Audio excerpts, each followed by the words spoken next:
Today, sizovula izwi from the word, from the book of Exodus, chapter 25. Chapter 25 from verse 8 to 9. Exodus chapter 25 from verse 8 to 9. Sisavula, there's a song in my heart. I've been singing it the entire day. Tunimvuselelo kimiko osi.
Exodus 25 siqala ku verse 8 no 9 fudeka kanjena mabangenzele indlu engcwele ukuba ngihlale phakathi kwabo njengakho konke engitshengisa khona njengesifanekiso seTabernacle nangesifanekiso sempahla yonke yalo anoyenza njalo.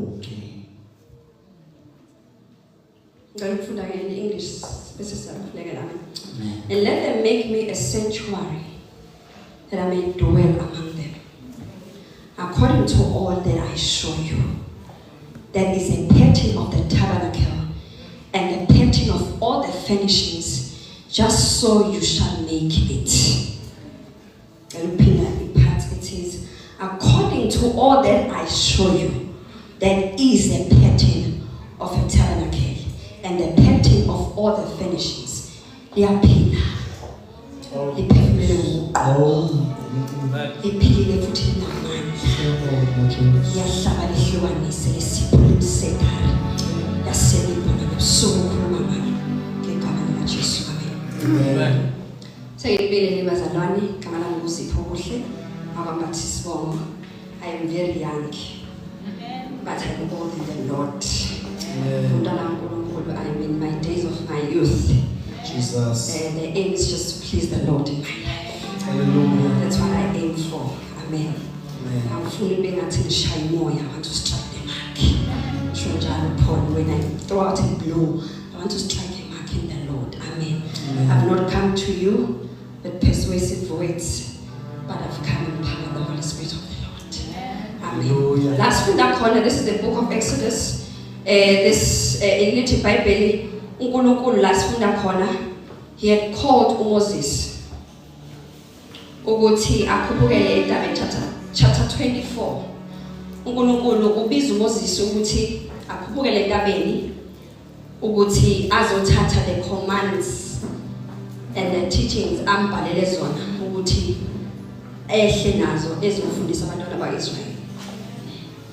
So Moses goes to the Israelites after esezwile ukuthi uNkulunkulu uyababiza. Uthi uNkulunkulu him uMoses uNadab Abihu no Aaron. And I think it's also with the elders of Israel. Bekhubukele eNtabeni kaNkulunkulu so that he may show them, he may show himself to them. Amen. And he tells them, chapter 24, the previous chapter, verse 11, Lithi iBhayibheli, but on the noble, okay, let me start with verse 9. Moses went up also, Aaron, Nadab, Abihu, and 70 of the elders of Israel. Because I want you to understand towards what is going to happen tonight. Amen. So the title of my ministration is Building or Build According to the Pattern Shown to You. Amen. La uNkulunkulu ke esebabizile the 70 elders uAbihu, Nadab no Aaron. Lithi iBhayibheli bakhuphuka bafika on the foot of the mountain, right? And they saw God of Israel. God showed himself to all these people in Babali. Amen. uNkulunkulu wayishilo ukuthi these are the people abazosala, and then Moses will continue and mount on the mountain yena kuphela, right? So after that uNkulunkulu he shows himself to these people. Amen. And then and there was under his feet as it were a paved work of seraph stone, and it was like a very heavens in its clarity. So uNkulunkulu usikhombisa kubona ukuthi uNkulunkulu onjani. They were at a place of a foot of a mountain laba bemkhona bonke, no Moses is among them. Amen. 11 bese but on the nobles of the children of Israel he did not lay his hand. So they saw God, and they ate and they drank. Okay, when it continues, Moses, he continues to ascend the mountain alone. Okay, what I want to clarify here is that uNkulunkulu calls them ukuthi ufuna nje bambone. He calls them to the mountain in his presence. La ezoqhamuka noma lapha ezovelela khona ukuthi abakhombisa ukuthi uNkulunkulu onjani noma uNkulunkulu nje. Amen. So lithi iBhayibheli la lithi uNkulunkulu showed himself to them. Lithi bambona. Amen. They saw God. They came to the presence of the Lord, and God showed himself upon them. But now I am worried about them. Like verse 11. After they saw him, little Bible, and they ate and they drank.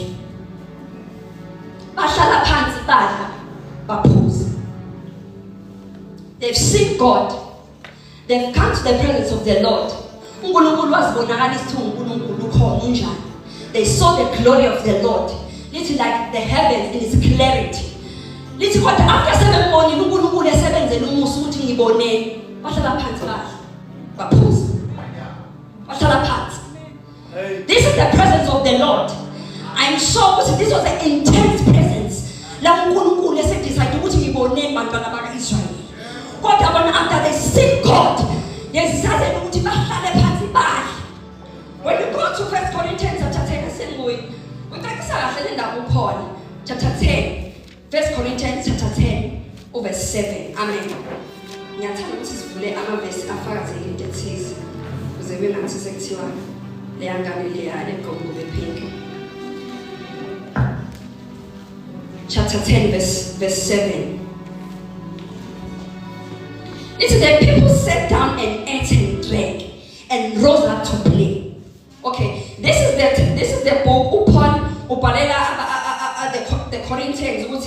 There was a time now uNkulunkulu asebenza abantwana bakaIsrael to make them an example. Lithi uNkulunkulu waphuma nabo eGibhithe. But uNkulunkulu, because of the way that they carried themselves, he was not pleased with them. Umufunda lapha lithi iBhayibheli uNkulunkulu wababulala noma wabachithela because God was not pleased ngendlela abayiphatha ngayo. They did this. These are the people who drank from the same rock with Moses. Baphuze edwaleni linye. Badla esitsheni no Moses. Kodwa bathela befika phambi kaNkulunkulu. They decided that this is the atmosphere that we are going to use to eat and drink and play. Are you with me? Are you with me? And God decides what to know. I'm going to avail myself. I'm going to intensify the presence. But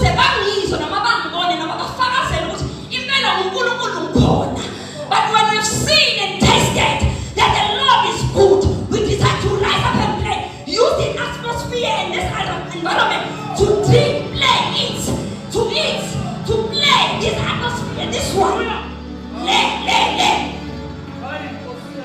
We play in the presence of the Lord. We do so much things that do not matter. As in a seed, as in a thing, as in a season, as a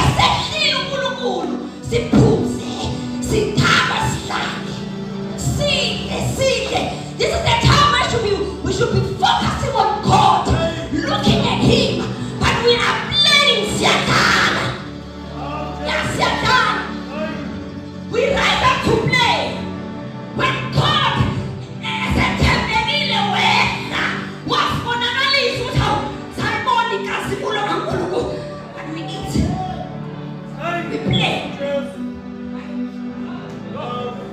We play. It's a weapon. This is why I should put about teachers. How about Tolan to Balangena? About Tolan to get when I said, yes, when I said Tempiso. Because of what I saw, how 7 Tonka. They tied. Never I know who will never tell say, my family, because they decided it was also Talamasi Day.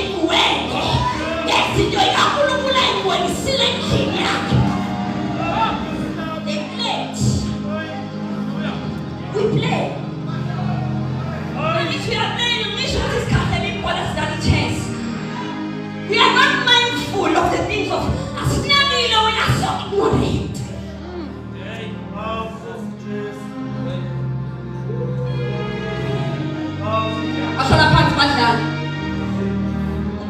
They are on the mountain. I was in the bay. They are on the foot of the mountain. Lama kata umbon. Keep on whining. Keep his sin. But it's not that it doesn't matter to us. They said that. But I said we get out of there. Don't put a umbon to Casanata. As not that this is like Puzatina. See, I lay them calling back. Oh, when I said what done. How when I said what done. Why do we play in the presence of the Lord? What do you know about God? He comes. We are feeling good on the release. But we are not mindful as Navid. Sizzling, Paula. Sikomen one, Paul.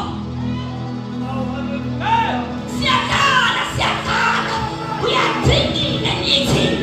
We are playing on the foot of the mountain of God. And God is not pleased with that. He's not pleased with that. And to show you what is not pleased, ask Ivan, he don't want to tell say. I ask Ivan. He's promised us was tell me see the but say never finish the because we decide to mind other things. As serious as the one with Tina.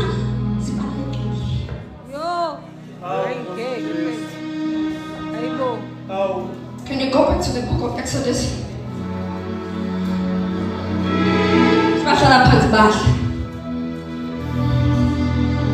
In so much intensity of the Lord's presence. Do you know that it's difficult? It was quite difficult. The intense move of God.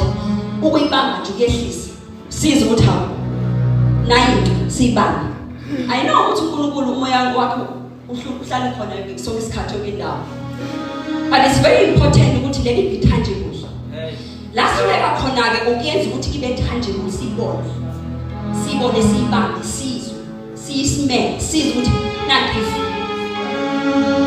So when the Lord has come,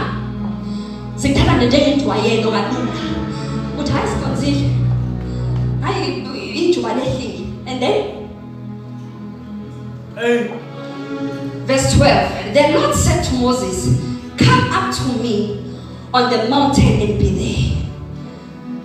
You take the Bible, Moses.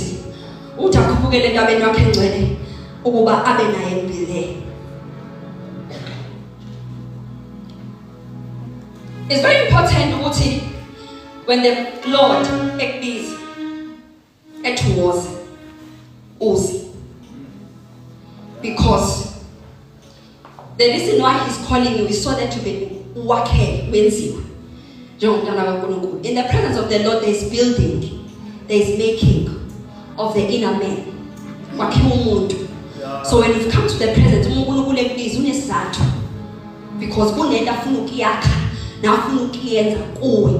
as a person or a child of God. Let the Bible what was and be there, come and be there. Come and be there. The only effort Moses is just to be there. I feel that's the only effort that he had to apply. The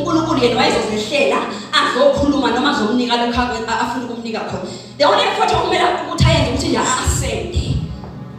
We fail to ascend and be there in the presence.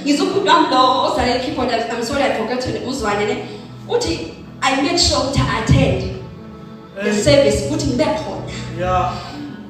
I put it upon myself, putting give me corner listen to put it down.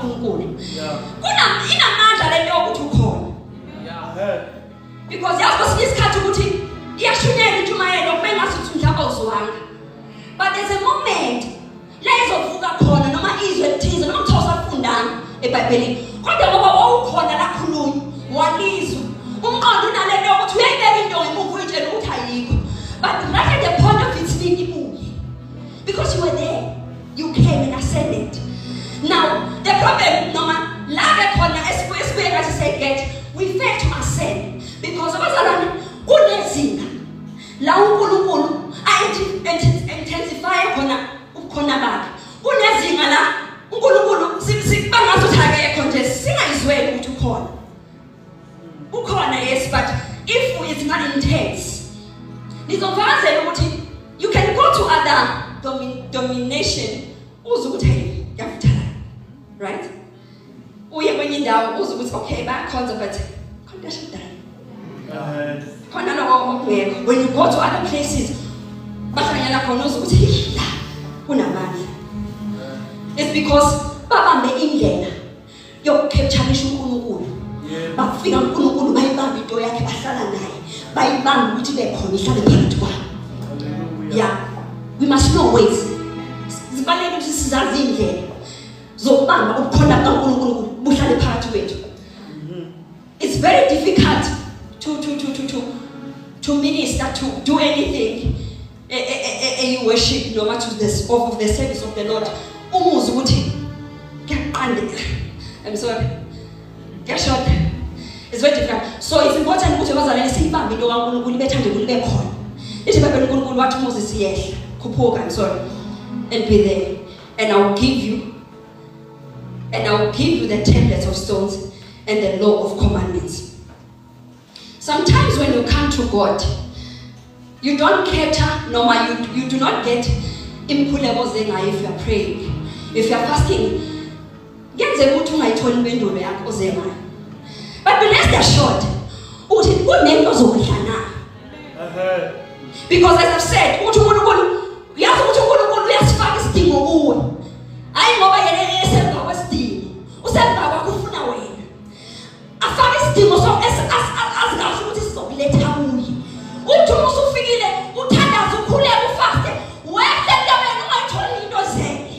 but there's something more than I.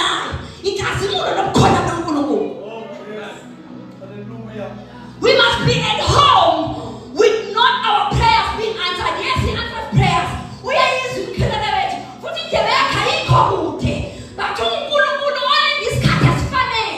he's gonna wait until something is built in you. You must be at home.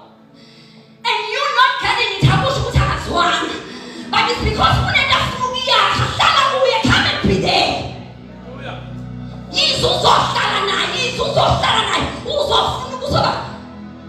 In this book of Exodus, what I want today is now, which Moses went to Casimir.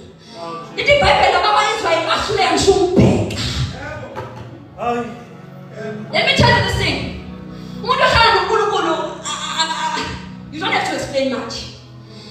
There's one thing that you cannot fake. It's the glory of the Lord.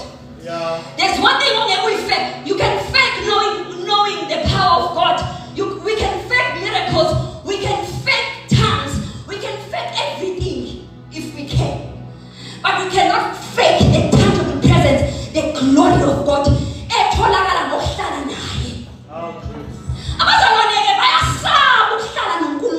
They fear nobody, they touch that place. Just that particular.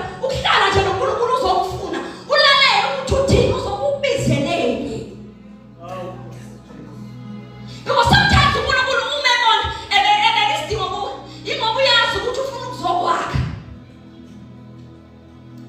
hallelujah. Amen. So now, we are taking us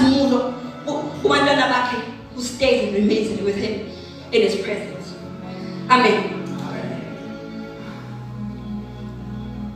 And last one again. Little Bible. What you let them make me a sanctuary. So the reason why he calls them to Moses, it was so that as his tabernacle. Little Bible, according to the pattern,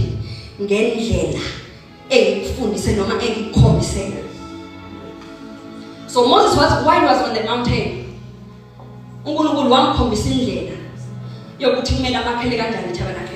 my God, chapter 25, little Bible, what in the of gold, silver, bronze,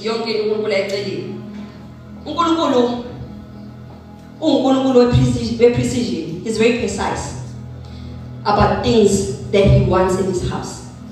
He's very precise.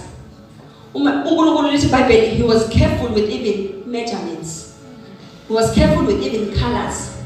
He was careful with in direction. He was careful with all those things. He's careful with that. God has given precepts and lines of building, of making things in this kingdom. Yeah. So it's important that we know what are the precepts and lines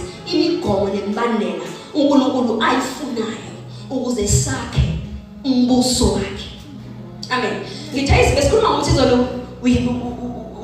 Comes that we may be transformed. Yes, so that our life will be transformed in him, so that we will please him. So if we do not build, or if we do not do according to the precision or the measurements or everything that we will not be pleased.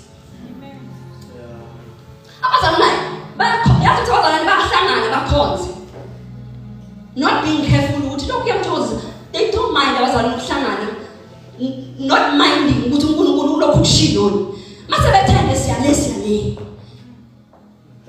abantwana bazalana ukuhlangana nje uNkulunkulu engekho abantwana bazalana ukwenza izinto nje haphazana bebe haphazana sizokhonza benza izinto bebe bengabi nandaba.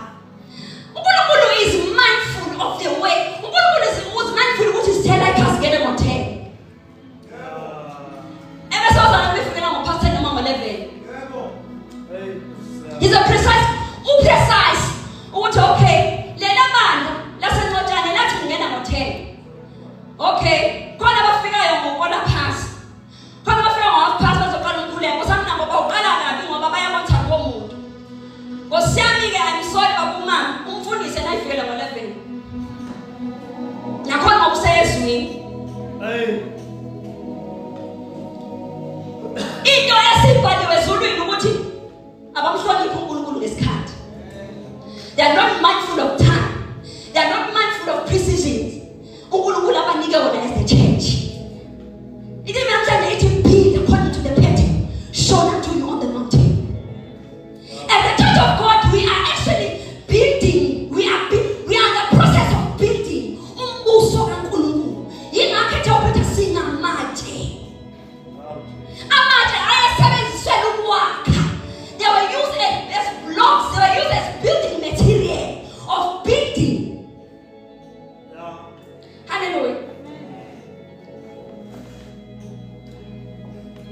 Okay, he calls him, uyamnika ama-precisions ukuthi akhe ngendlela uNkulunkulu ayifuna ngayo. Amen.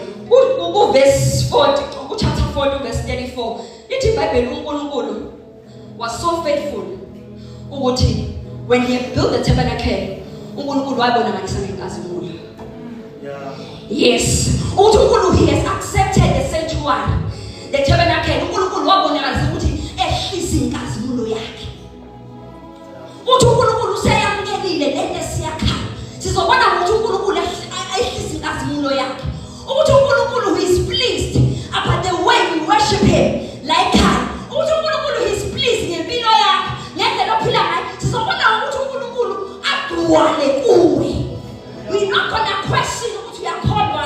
Uzobona lesebembiza ukuthi awunanga umfundisi, awukwazi bashumayeza. It's because God is pleased by the way you are building in his kingdom. It's because you are mindful of indlela uNkulunkulu afuna uzakhe ngayo kuwe. Because in this kingdom, it's important to work on your own salvation, work out your own salvation. It's upon you to work out salvation.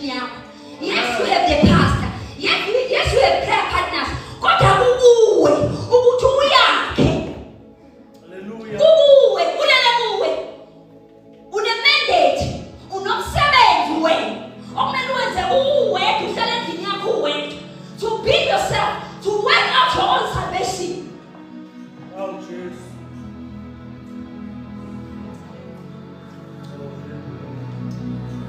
iBhayibheli uNkulunkulu wabonana inkazimulo yethu phezu kwetabernacle.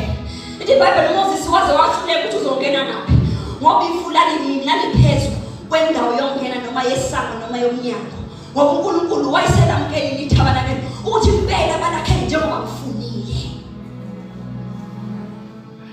Bandla basencojana asizukuthandabuza ukuthi uNkulunkulu ukhona noma ungowethu.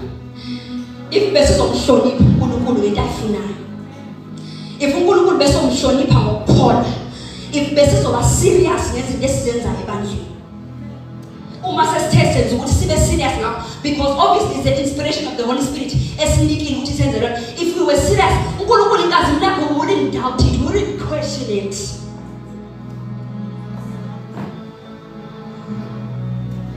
So they were not actually given room ukuthi bathi mhlambe Nkosi yami yazi uNkulunkulu ufune igolide, but igolide liyadura. Asizame indlela zokwenza ukuthi kube cheap ukwakha. They were not allowed to build ngendlela abacabanga ukuthi right kuyo. There sometimes we make decisions ngenxa yokuthi mhlawumbe sifuna ukukhatha ama-cost at some point. Mhlawumbe senzela ukuthi sisheshe siqede, mhlawumbe senzela ukuthi sisheshe sifike. In this kingdom we are not allowed to devise our own ways. What is it? Because what you make the path and the gate is narrow. In this kingdom, the path that you've been given, which is how the boy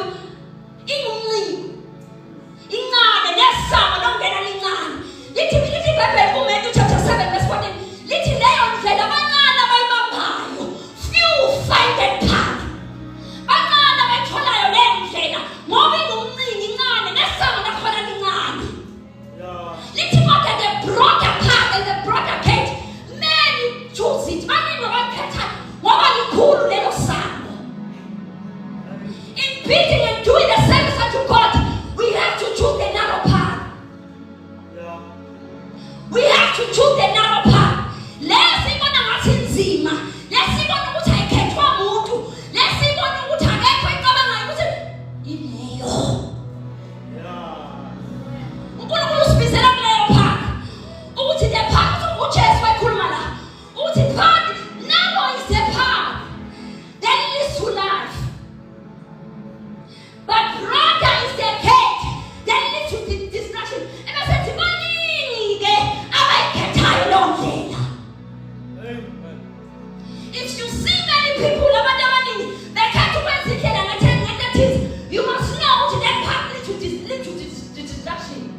bayahluleka. Abanye bayahluleka even today. Abanye bayahluleka. Because in building, if we decide ukuthi sifuna ukuba diverse, sifuna ukwenza variety, you are going to destruction. We are building towards destruction. Because uNkulunkulu uyibeke indlela and he said it's narrow. It's narrow. Uthi 1 Timothy chapter 5. Uthi 1 Timothy chapter 5. Ozinikela ekuqamaseni ufile. Hey, Hosea. Hey. Ozinikela ekuqamaseni ufile. I said this, Lord. We are a generation that wants to be excited. These are the times where Satan capitalizes so much with us being excited. Sifuna ukujabula. Uthi Paul, ozinikele ekuqamaseni ufile. Because this is the time, these are the days when we should be focusing in the things of God. Amen. We are the generation that should carry the presence of the Lord. These are the days where He's gonna give grace unto the people who've been according to His pattern. These are the days where we should be seen. These are the days where we are going to see action. Who are going to carry the power of God because they are careful on how they are building on the kingdom of God. These are the days where Unkulunkulu is going to give birth to our who are sharp and not blind. These are the days Unkulunkulu is going to give birth to the generation and the youth who are not ignorant, but who are sharp. These are the days when Unkulunkulu is going to give birth to a generation that is not fearful, that is not timid, and asabi.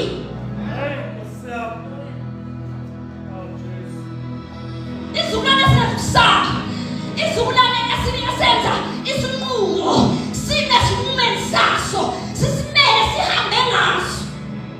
The youth, young men, young women, girls and boys who are not going to be timid. Oh mama, these are the days, these are the times, this is the generation.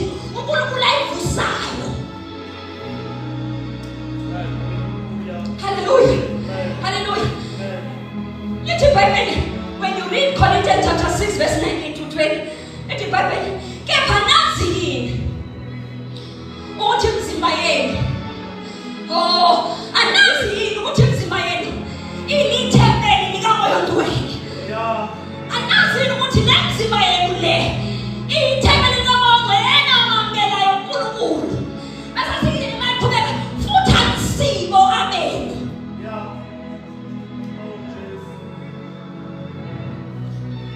Uthi nemzimba yenu le asiyeni. Kungesiyo nje uyithempeli. It's a house where God resides. Ngomoya wakho Ongcwele. This body, you do not own it. It is owned by God. It's actually a room, a tabernacle where God should be residing, ruling over you. Ngomoya wakho Ongcwele. Hallelujah.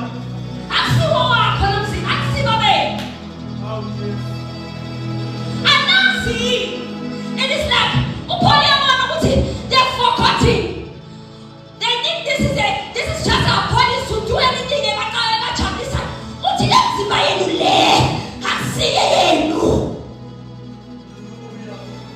Your bodies do not belong to you. They belong to the King. They belong to God. Then you have to use it as an instrument, as a vessel to worship God.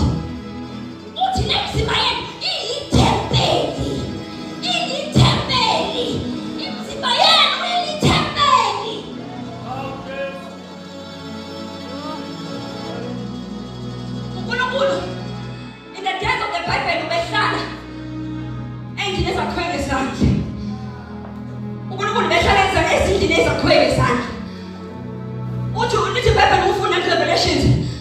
Revelations 1 verse 3.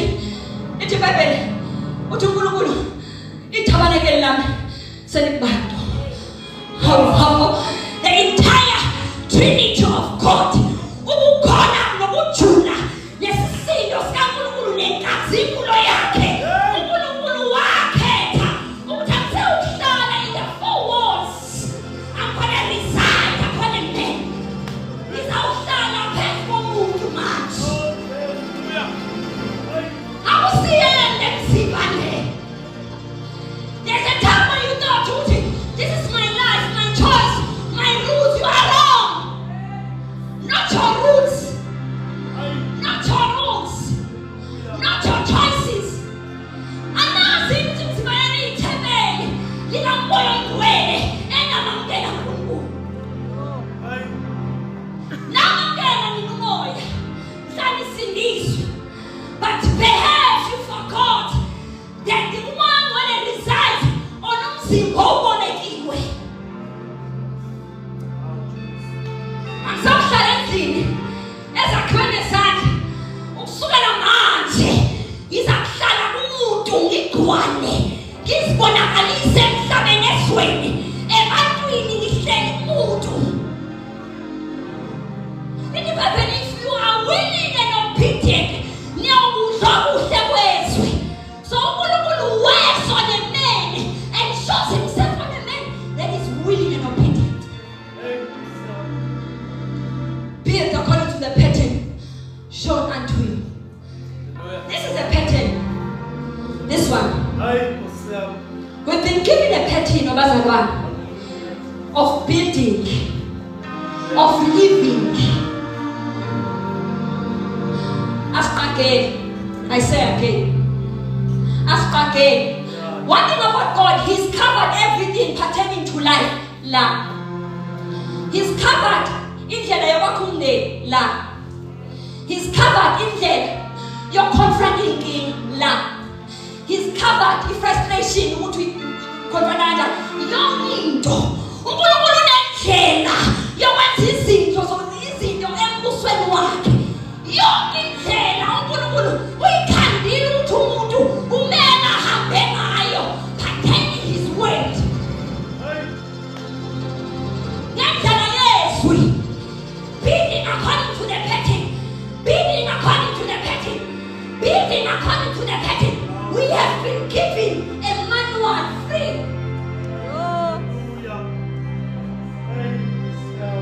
We've been given a manual. There's no matter in life, a place in your life. La, esithi yabona ke la, sesiyaqaqela asazi izithinda. There's none. There's none. If you decide ukuthi uzokhetha yakhe indlela, you must know ukuthi you are going towards destruction. Yeah. Let me repeat. Kunendlela uNkulunkulu ayibekile on building families, on going towards marriages for seconds and about, on finding jobs, in everything. uNkulunkulu usinikile indlela. He's covered it all. It's been covered in His word. Izolo besithi umuntu angephile ngesikho kuphela. Kodwa nangamazwi avele emlonyeni kaNkulunkulu umuntu uyaphila ngawo because amanzi wakhe aphila. This is the way that we should be using to build empilweni zethu embusweni kaNkulunkulu. Because one thing, what's happening today is that these are the days where every man is a participant embusweni. Wonke umuntu unezinto, une-role, unengxenye okumele ayidlale. Okay, let me say this politely. Wena unendlela yakho, une-role okumele uyidlale embusweni kaNkulunkulu. There is no one-man show in the kingdom of God. There is no one-man show in the kingdom of God. uNkulunkulu lithi iBhayibheli, He gave gifts. Asisivulele because ibalulekile. Ephesians chapter 4 verse 12. Yeah.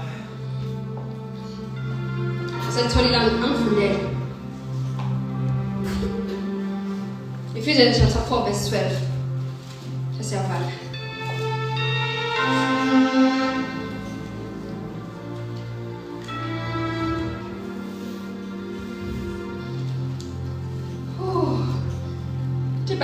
khona umendo nendlela okuthiwa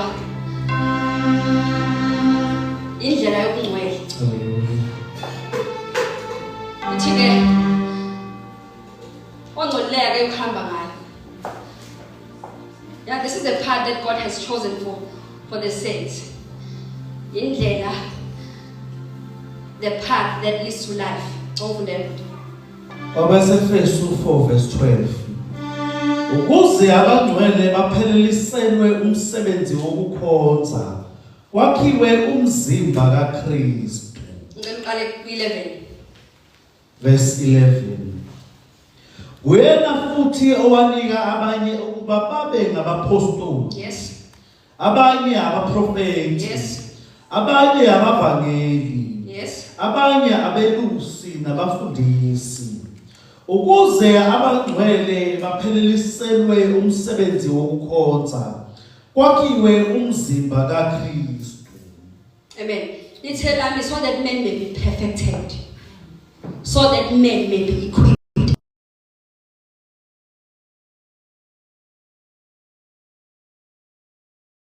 The evangelists, the pastors, so that men may be perfected, completed in God.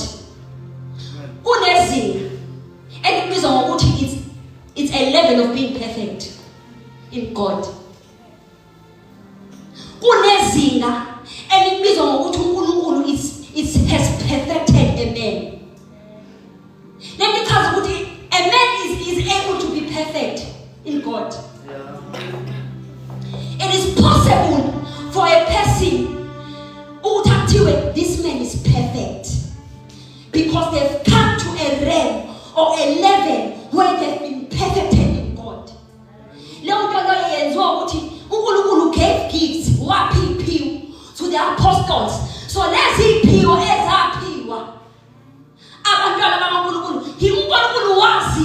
so that men may be perfected.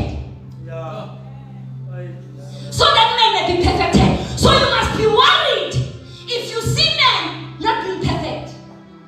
Because gifts have been given so that men must come to the level. And we saw what imagine perfect. Because let it perfect.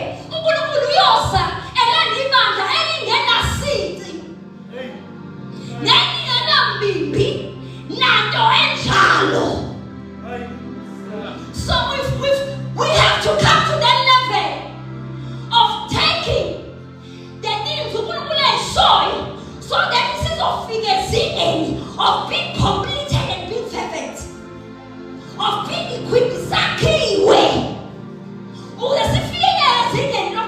Says perfect at the church, and that's the church. If we see things lacking, it's because we have not come to a place where we are being beat according to the pattern shown to us. We are not being transformed and renewed. We are repelling.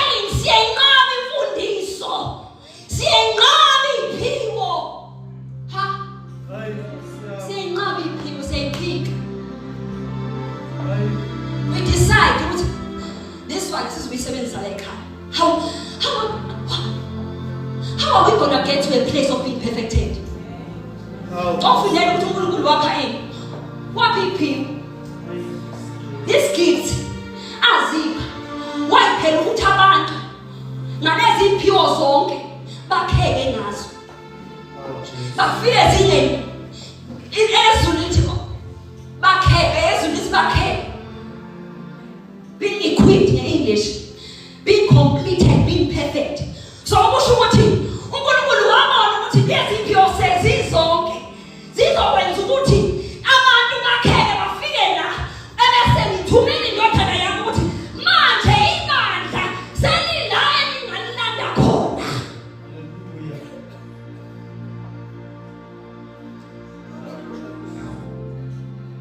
Selila elingalilanda khona. If we not come to that level where uNkulunkulu sizazomlinda uJesu. Sizazomlinda because we are repelling teachings. We are repelling a pattern. uNkulunkulu asinike yona. Siyenqaba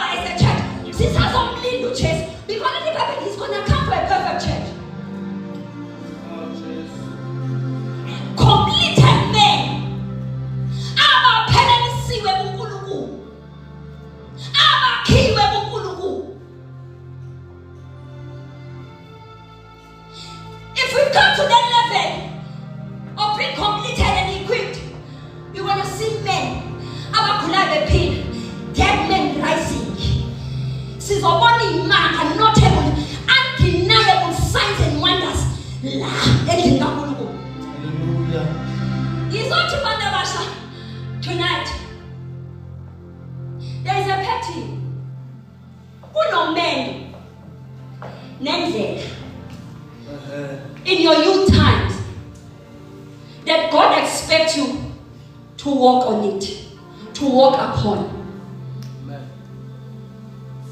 Kunendlela uNkulunkulu ayibekile for a young man.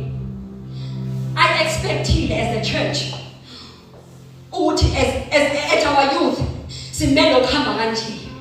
Lithi Bible, no isiwulo hamba ngaya umduka kuyo. No hamba kuyo noma kuthiwa isiwula le ndlela ayidusani. Ayidusani.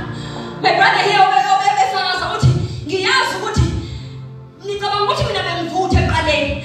But manje ngisavutha kakhulu. Le ndlela noma kuthiwa isiwula uyiduka kuyo. Ayuduka kuyo.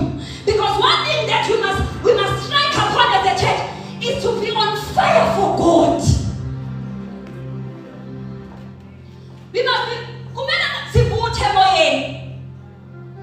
Simele ukuba ibandla livuthayo. Because uNkulunkulu works with the church that is on fire, not a lukewarm church. We have to be on fire. Vuthe emoyeni. I've seen them. You are striking on the mark. We are striking on the mark. Persist on that. Persist on that. On your young days. Persist on being on fire for God. Because that's all that you should be worrying about. Building according to the pattern of God. Building according to the pattern of God. These are the days where we should be participating in the house of God, in the kingdom of God, according to the gift that is given us. Wonke umuntu uNkulunkulu umbekela ukuthi ulaphi uyangiweshipa noma ngisebe kanje. Ayikho into yokuthi uze sonke ngizolalela kuphela, that's all. Usindiswa nje ukuthi uzoshunyayezwa njalo. Njalo wena usindiswa ukuthi uzoshunyayezwa njalo. Njalo the only input that you have ukuthi wena uzohlala esitulweni. Ayikho into enjalo. Then uNkulunkulu is not a God that is great as we say.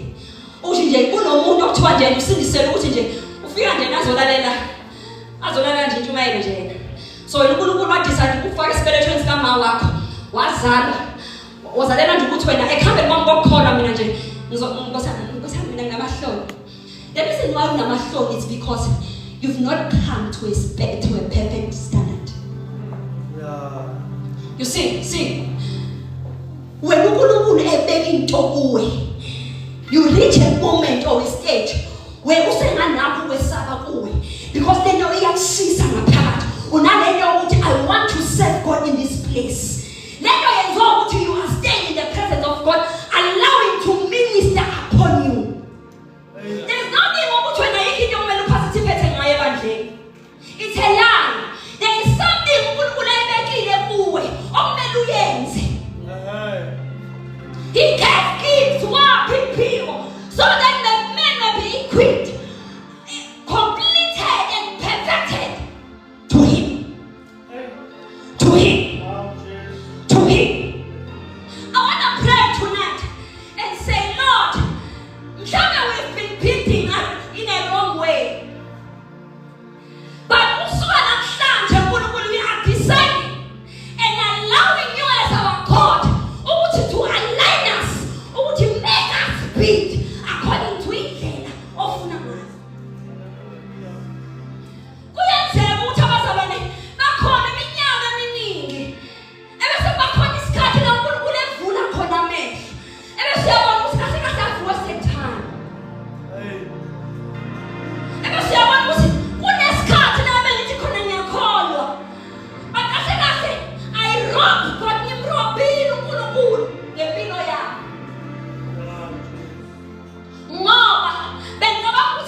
Asizukuswela abantu abazokwenza izinto into the program. Asizukusho ukuthi mosami sesizofaka abanike la because people have come to an equipped state of themselves. Asizukuswela abantu abazosebenza ebandleni. Asizukuswela abantu asingabasebenzisa. Size outsource, it's good, but asizukubaswela. If we start to build according to the pattern of God.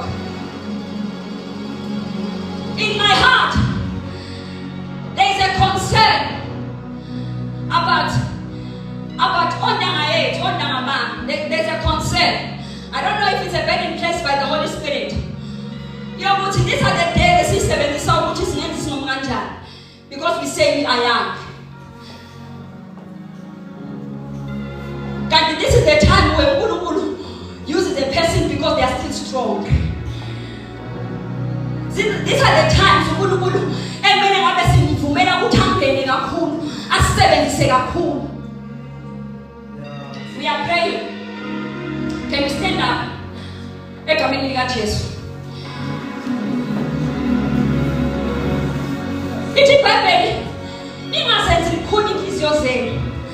When you've heard the word of the Lord, don't make your heart be hardened.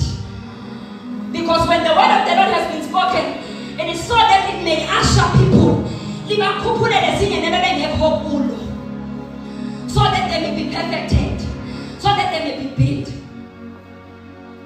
As women of God, let it be upon our hearts as the church.